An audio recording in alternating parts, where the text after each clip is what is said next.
Hello, everyone. Good morning, good afternoon, good evening. My name is Maureen, and I want to welcome you to this last day of the ICTE Conference 2024. Thank you for joining us for this session, and we are going to be looking at a very interesting topic. The topic we are exploring is from margins to the center, SEL research methodologies, and to help us understand and dive deeper into this topic, we have Dr. Scott. As Dr. Scott is working internationally and nationally on the design, implementation, and evaluation of effective career development programs and services for especially high-need, high-risk youth populations, including youth with disabilities. So help me welcome him as he takes over. Welcome, Dr. Scott. Okay, thank you. Hi, everybody. So glad you're joining. Look forward to the conversation today. So we want to start the slide deck. Here it comes. Great. Okay, we can go ahead and move to the first slide.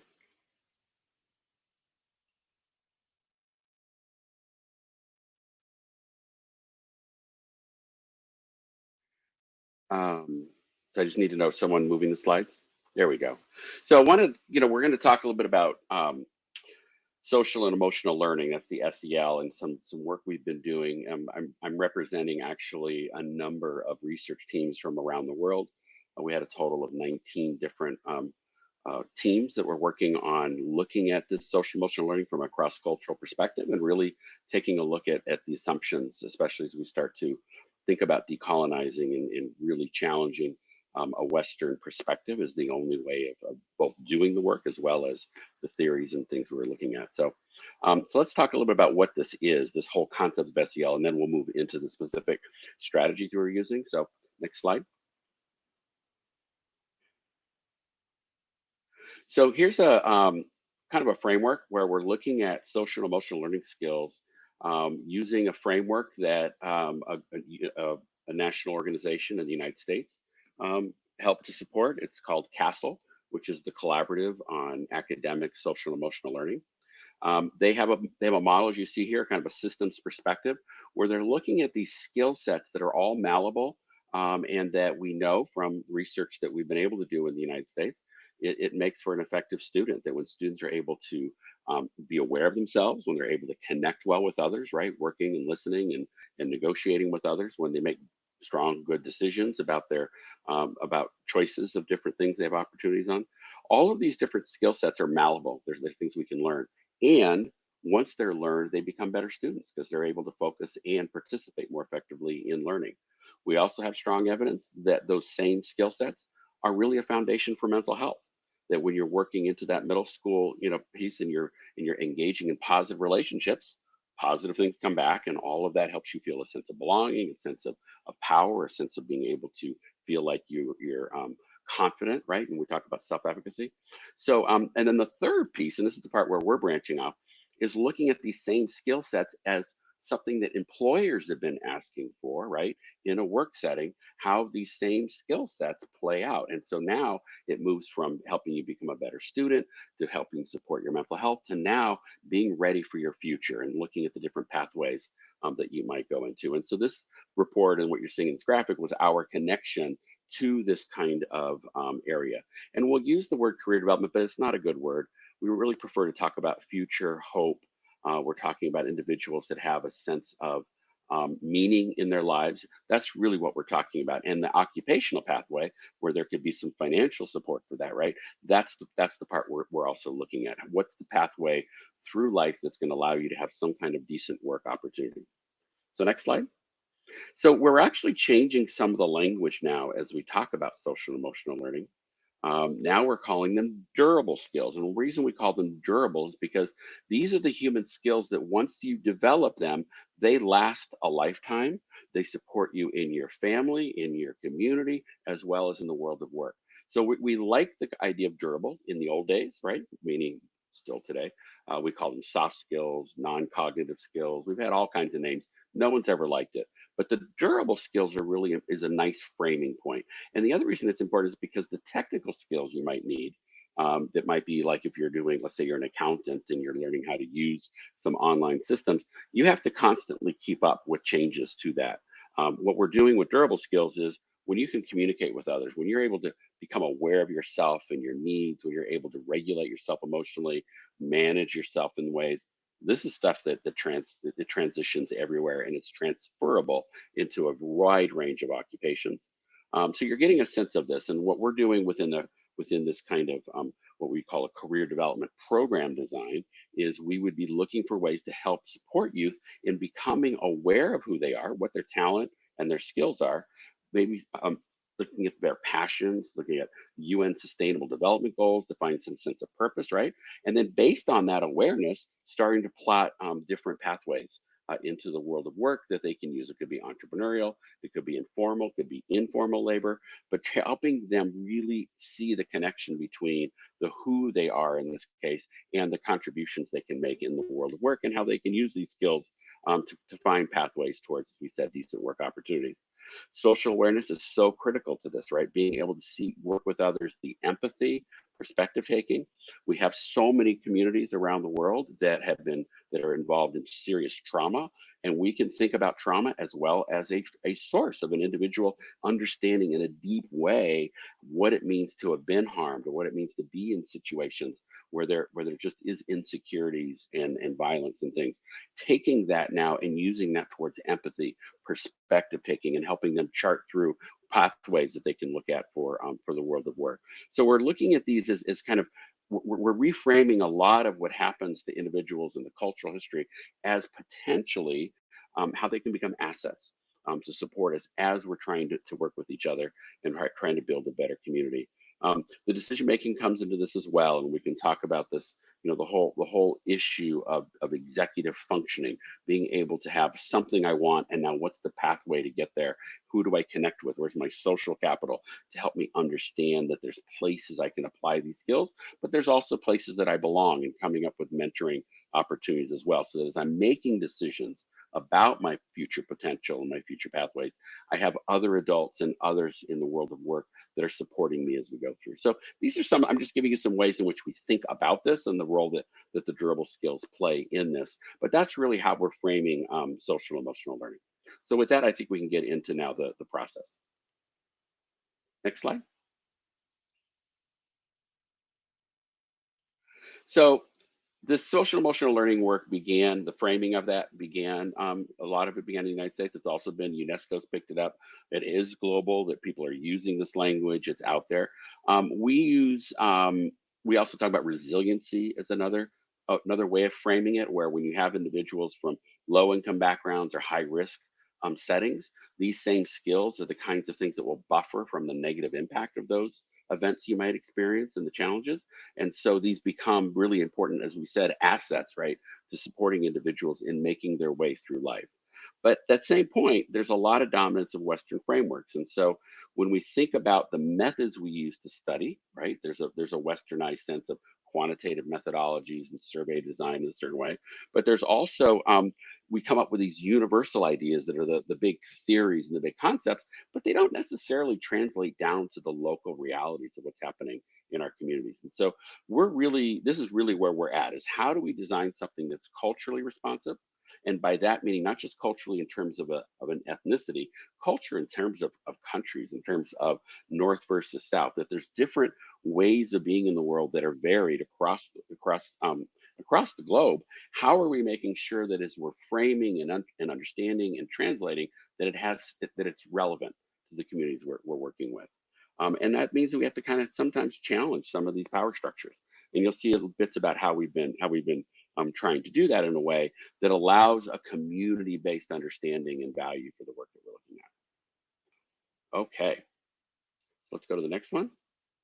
So the method that we're using, so let me talk a bit about this international research network we created. So we found a number of colleagues from around the world who were very interested in the same area. So these are a lot of vocational psychologists, career development professionals, researchers in this area. And the idea was, if we could see to what extent educators, right, under that perceive the value of this, and how do they define these SEL skills, these malleable skills we're talking about, would they be more willing to join with us then as we start offering program and other kinds of practices and policies that would be helping support individuals in exploring themselves and the world of work.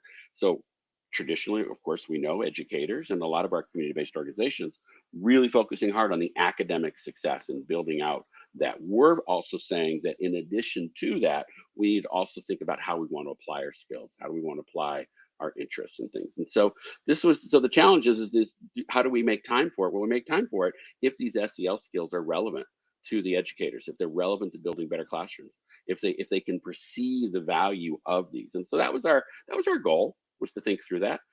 We created a collaboration that was very open in the sense that anyone could join, but also we're consulting with one another, but each of these teams is independent. You want to go to the next slide, I'll continue talking about that. But each of these groups is doing their own work and trying to figure out how to make it work within their context. And then what we get to learn when we come together is what they found out in this whole process, right?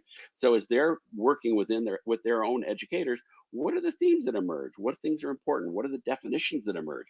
Are they the same across cultures? Are they different? And what might be contributing to some of those differences? So it's been a very, very exciting discovery process for all of us that have been involved in this process, to see the ways in which societal, cultural history, political backgrounds, violence, histories of that, and just the different challenges that countries have gone through, and how that shapes what's happening in terms of how educators perceive the purpose and value of these SEL skills.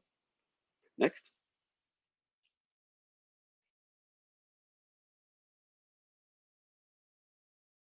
So we're using, kind of a decolonizing approach was to create a community engagement so that it's not us as professionals stepping in and saying, here's what everything's about. We want to engage our educators, right? To find out what they're feeling about it. What are their perceptions? How are they framing all of this? And from there, then we can begin to see the interconnection between the way they're experiencing and what our research might have something to say about, right? So it's not to say that we're running away from our science. It's just that we're not making the assumptions, or we're trying to get away from, as much as we can, assumptions we might be bringing to that situation. We're looking for the culturally responsive practices. So we're trying to figure out what is it that we can do, or how do we make this more culturally relevant. The participatory methods are really important because we want to have a conversation. We want to include each of the groups we might be working with as professionals. If they're youth, if educators, they all have a lot they can bring to helping us understand, and they can actually co-design with us a lot of the work that we're looking at. Next slide. So the main piece then, if I'm getting the next slide correct, yeah, is this concept of community-based participatory action research. Fancy word. What it means to us, and I'm not sure, there should be content on there too. Might have to flip one more time. What it means, oh, I guess not. Okay. What it means to us is that we have a more of a horizontal power dynamic between the organizations, the stakeholders that we're working with, and how they're perceiving their world, right? And how what's happening inside their world, inside their concepts and ideas. And then we're having conversations to be able to come up with a shared perspective. But we have to co-design that. It's not like it's something that that we can just simply mandate or that we can lecture on. We basically need to present a shared understanding of the problem, which access to decent work and helping our youth find pathways to decent work is something everybody understands is a major critical issue around the world. So with that, how do we understand some of these concepts, some of these tools? So things have happened. Like one of the fun things that's occurred, just kind of we'll go back through it a little bit, but in Japan, our colleagues are starting to look at the concept of abasho, which is this idea of creating spaces where individuals feel like they belong. So in a culture that has a very strong education outcome level, right? I mean, you're talking 80, 90 some odd percent of the students are doing phenomenal and they're getting through the education system. But what happens to that other variance, that other smaller percentage students that aren't, right? And every culture has it. When I was working with Singapore, They have a whole school that was devoted to working with youth that just weren't going to be fitting in to the traditional education system. And so this idea of creating places where students feel like they belong, especially for those students, what they found was the students don't even have the language to be able to talk about that, right? That they're needing to be much more empathy and much more slowing down to help support the students in being able to have conversations about what that's about, what it feels like. And so having more student-led engagement and much more collaboration is so critical to being able to think about how we can support you. They need to be part of that solution, right, as we go forward. We're also doing some work with one of our colleagues from Turkey, really interested in whether those durable skills that we talked about earlier, those SEL skills, to what extent they align with STEM professions, because we know that the science and technology, engineering, and math is such a critical skill set. Not that it's the only career pathway, but when you have those STEM skills, it makes you highly marketable in the world of work. So, how do we help youth realize that, hey, it's not just all about math and science, right? There's also durable skills involved. There's teamwork, there's communication, there's all kinds of stuff that goes into this. And we found a whole bunch of those, and then we were basically seeing to what extent students might become more interested in looking at STEM once they realize that their durable skills are aligned. They may not have the math and science yet, but that doesn't mean they don't have skills that are also relevant to being able to do this. So just some examples from our work about how we're kind of beginning to frame through. And there's a lot more, but I just, in our limited time, just trying to cut through those. So next slide.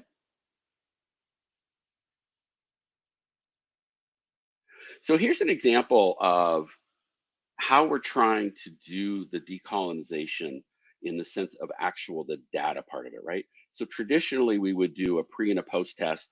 We'd hand out a survey. It would be based on our theory, right, of what's going on. And so we would have items that relate to the theory, and then we'd ask students to report on that. And then we would have, did they change? Was there development? All of those things.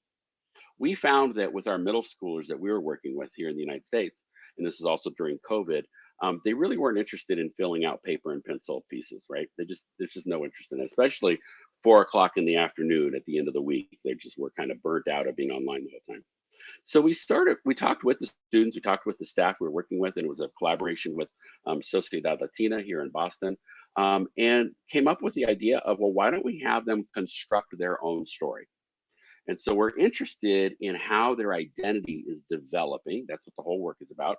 We brought in some STEM learning, and now we have career exploration as a way of examining their skills, looking at the relevance of skills to different career opportunities, learning about those opportunities, and then finding ways to really connect with mentors and things like that, as well as express themselves on their own terms, which we call civic engagement. And we'll show a little bit on that as well, or talk a little bit about that as well. But here's a pre-test now at the beginning of the year when we're just getting started to get a sense of what their identity is about. Where are they at in this process, and how well have they constructed a sense of their future lives, right? And so here Brian's talking about being 13, going to K through 8, and wants to do something in the medical field, right?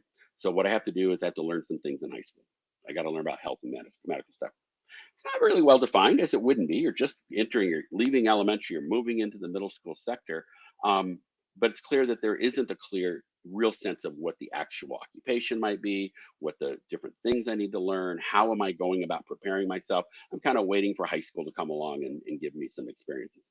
So let's look at now at the end of this year, in their first year as a middle schooler, and what the person had to say at the end of the year.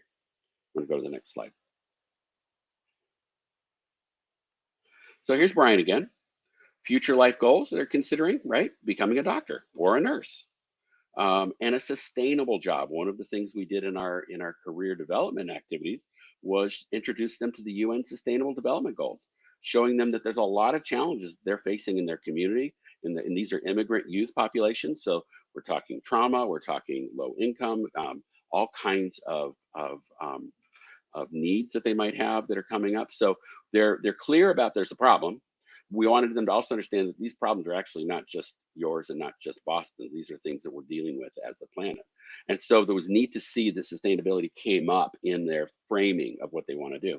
And then Brian says some of the things that they're doing to prepare for it is this YWF. That is a youth workforce activity. So we have a lot of internships, apprenticeships, work-based learning opportunities. But in this case, you can see that Brian is using that because he sees the relevance, right? The meaningfulness of this work-based learning activity to helping them think more and learn more about these career opportunities that they're exploring.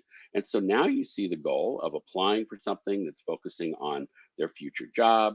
And so they're actually taking positive steps now to begin moving forward in the world of work. And that's the core element we're trying to get at when it comes to our interventions, is helping them become more proactive and become and in doing so, learning more about themselves and the world of work opportunities, and finding places that they feel like they can belong. So it's a different way of going, because we're not using paper and pencil. We're asking for them to tell us in their own words how they're experiencing themselves and how they're experiencing their future.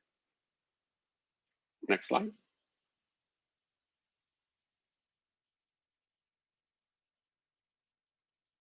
So what we're thinking is happening by doing it as a community-based participatory action research. As I said, everything's kind of horizontal. The youth have a voice in this, and we go to them to say, what are your thoughts about this? What can we do to improve things? What is your experience on that?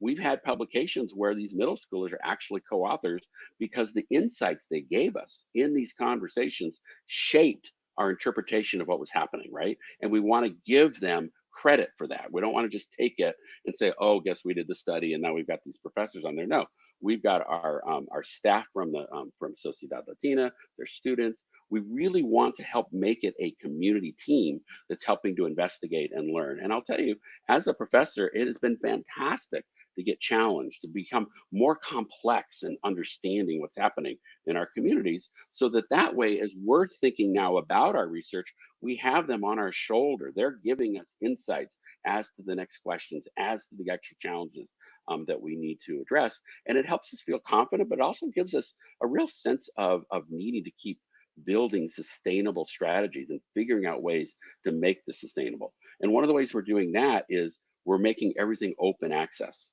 So when we have materials, when we have lessons, and we have everything's open. And all of our colleagues around the world are doing the same. They're basically opening up that if I have lesson plans or we brought some things together, it's something that everyone can use. So we're just trying to do that. We're even publishing in more open access spaces so people can get access to the work that we're doing. So again, it's a way of thinking about having an impact in the world that is more community level, so that we're learning with and through the voices of our community that are living this every day. Go to the next one.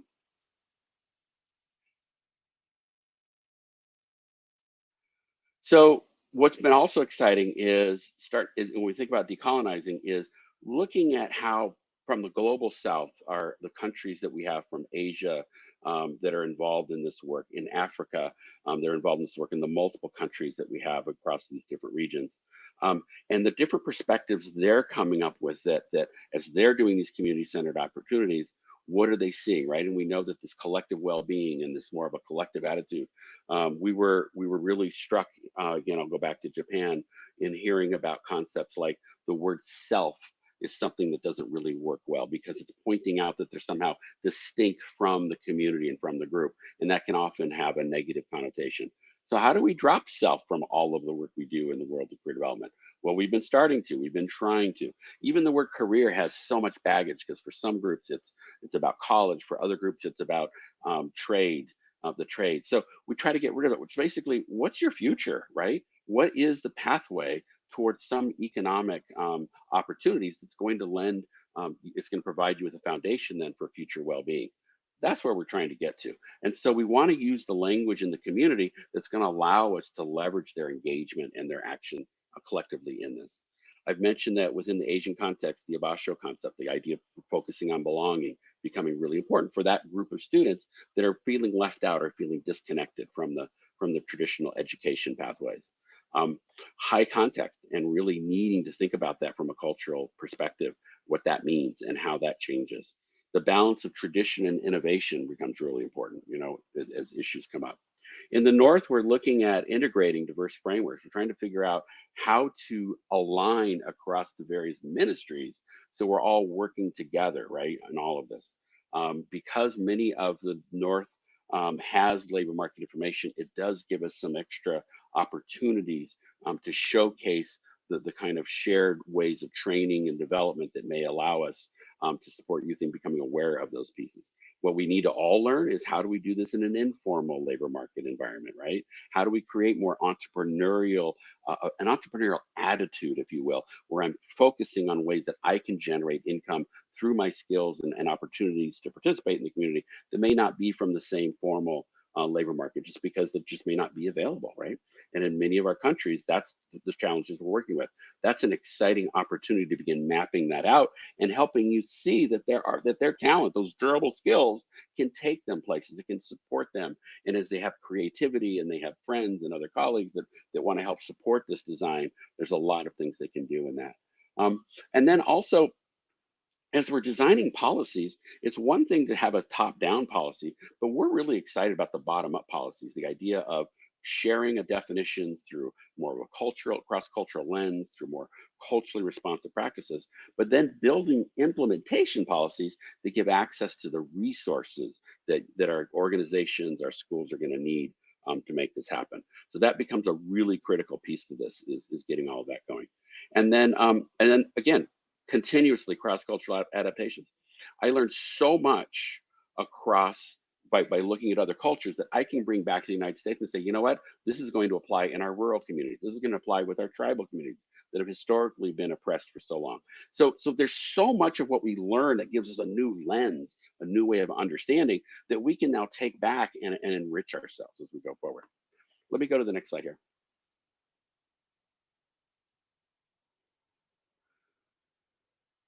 Okay, so this is one example of the impact that our work has had so far. So one of our colleagues, Dr. Andre, was one of the state leaders in Romania in this space, and became part of the team, studied with us here in the United States for a year. And when they got back, the country was very excited about the SEL and actually started to establish national policies.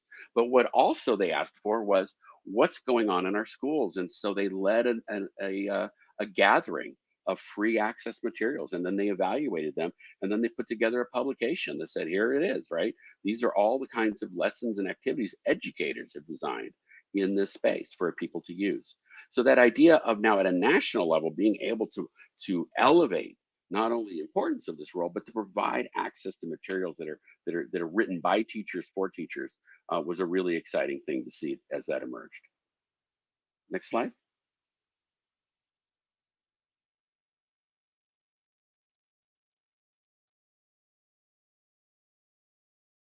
One more slide there. So by implications, right? Understanding that we're trying to address the power dynamics that often happen, right? You have experts coming in, they're going to tell you what to do. We're trying to redesign that so that the power dynamics are more horizontal. And we want to take the wisdom and the skills, the interpretation, all of the lived experiences that are so valuable from the organizations we're working with and the youth that we're working with. We are focusing on historically marginalized voices because that's what's going to pull us to think in more complex ways. And if we can find something that works in those most challenging contexts, I believe it can then be translated up. But you can't find something that works in a very stable and high income environment and just assume we can drop that down into some of these more challenging places. So this is kind of my sociology background, as little as it might have been. It was just a bachelor's degree, but that sociology background has me thinking about how do we work within the context that's most challenging, discover innovations, and then think about how we can bring that out to the larger community. By diversity, it's the methods we're gathering, it's the voices we're working with, it's how we analyze and interpret, bringing other voices in that process. And then it's all about adaptive and it's iterative in terms of how we use the feedback as we go along. So I noticed that, and I apologize, I'm not sure the name of one of our teachers, Kauchi, I think, and looking at, in terms of the universal, that there are definitely cultural beliefs and cultural components that need to also be, that definitely have to be respected, absolutely. And it's basically by looking at how those cultural differences may shape the way in which we think about these concepts and the way in which they can be applied, that is the major issue that we're looking at. And that's where we get to the more specificity, if you will. So by understanding, and I introduced Japan because of the differences in the cultural components there is so different than what I have here in the United States, and actually from all of us in our whole research team. And when Mommy I think it's Kanazi was talking about this the first time, we kept stopping them because of like, wait a minute, no, explain that. And they thought we were challenging, but it wasn't. It was just such a different way of framing that we were all interested in learning more about that. And that allows us as scientists, right? It's such a wonderful privilege to begin listening to a completely different way of thinking and then wonder how that might apply, right, in these other cultural contexts. So it's in no way trying to try to bring out or try to minimize those universals. It's championing and really coming up with the distinctiveness of those universal qualities, and then looking at how we can then create more operational kinds of opportunities. And then even within those universal pieces, how do we operationalize it for those marginalized groups, for those historically underrepresented groups that we know may need a different way of being and different way of operating than we have in the past. I know we're running out of time here, but I thought I'd jump in there. Are there some other from our moderators? Are there some other questions that I might have missed? That oh, I see there's a Q&A button here too. So what role does qualitative versus quantitative play in this process? So I'm a big fan of both, but I start with qualitative, right? When we start with quantitative, you know, it's often, and this is a stereotype, and I apologize if it's not what, you know, we got a couple more slides here, but I want to get to the questions. I start with qualitative because I don't want to assume that my theory and my sitting in with my doctoral students and my master students coming up with a survey is somehow relevant to the community I'm serving.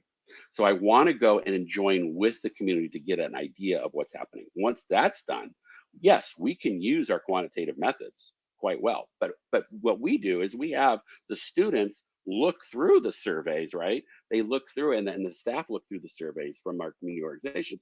Does this make sense? Is it relevant? Does it connect with what we thought we were trying to do? So there's a much more of a participatory action quality to even the design of these quantitative pieces. And we need to do that because we have many policymakers that want to see that quantitative, you know, assessment done so they can verify that these factors are related, that the outcomes were there, things like that. We also will use quantitative as a combination. You saw what we did with the comic strips, but there's another way we use quantitative to do the pre-post of has your confidence improved. So we'll use a self-efficacy type measure to know as we do a lesson, we have learning objectives within those lessons and then the self-efficacy around those learning objectives to verify in a formative assessment way that change is happening. So that's another way we'll bring quantitative in. But on the qualitative side, we also want to know, what did you learn about yourself? And what we find is what you learn about yourself and those responses are much more powerful in showing the value of what we're doing than the quantitative. Quantitative says we've got fidelity and we have quality of the things going, or we'll continue building the curriculum. But those statements from the youth that say, here's how I'm impacted by it, here's what's happening, those are golden. And that's what we start with when we do our conversations with our policymakers and such. Oh, in the informal sector, I would say our work has been very successful. We worked with Sociedad Latina to design our SEL lessons, and then COVID, when it was right in the middle of COVID, and the next thing that happened, Boston Public Schools adopted it. I was giving national webinars to educators that would make me stop talking theory. I just want to know what I can do, and we started sharing, and they love just seeing the activities they can do to address the mental health and all the different pieces that came in. So we've been feeling like it's been very successful in the informal. And we are really devoted to encouraging and incorporating the informal environments into the process so they can work and collaborate with schools in helping support the youth, because we have some very talented community-based organizations and their specialized skills can be the connective tissue to help those youth stay focused on their future. So we're big fans on that. How can we co-define, or how can we define teacher training so that SEL is not just for children? Yeah, tell me about it. That's a big one. How do we help our educators see, and this is what came out in ours as well, the teachers were just as invested in building their own SEL skills as it was around the youth. And we know that because You're the role models as educators. You're the ones who's helping you see it because you're modeling it, you're demonstrating it. So there's definitely, that came out in a lot of our work, was how educators perceive their own SEL skills and the need to support them in developing that, as well as their own, it connects to the mental health. So we're also focusing now on the challenges that so many of our educators are dealing with.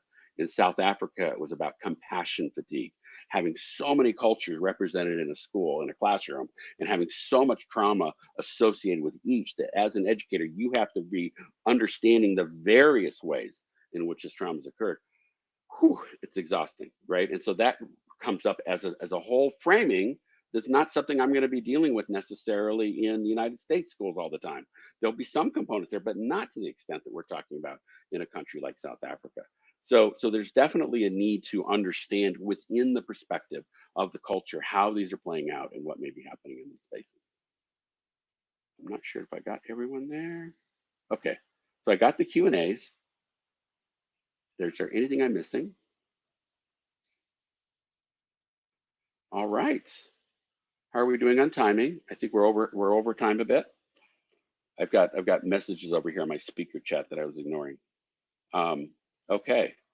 Last one said 5 minutes ago that I had 5 minutes. Okay. So is there one last question or anything else that people would like to focus on in this space while we got a couple seconds here? My screen has blown up, so I apologize. Let me drop this down.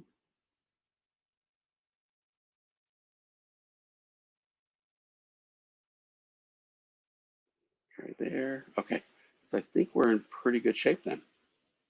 Okay. Well, I want to thank everyone for joining and really appreciated the opportunity. And I think you'll have my contact information. So if there's any, if you want to get in touch with us, you can.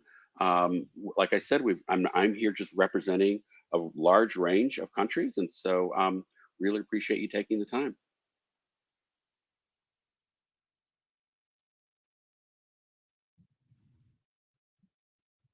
Marie, are we good? Is that a wrap? Yes, thank you so much for your time. Thank you for coming in, all the insights that you've shared. I believe we have learned a lot, and my key takeaway is that we also need to focus on the teachers. So it has to be a two-way street, if I can say that. Yes. Yeah. So thank you so much for All right. for that. Thank you for the wonderful presentation and for your time as well. All right. Well, thank you, everyone. Yes.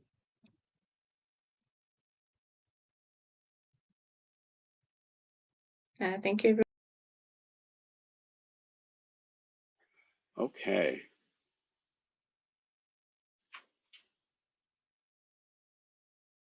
All right. Are you guys able to hear me? All right. So we're good?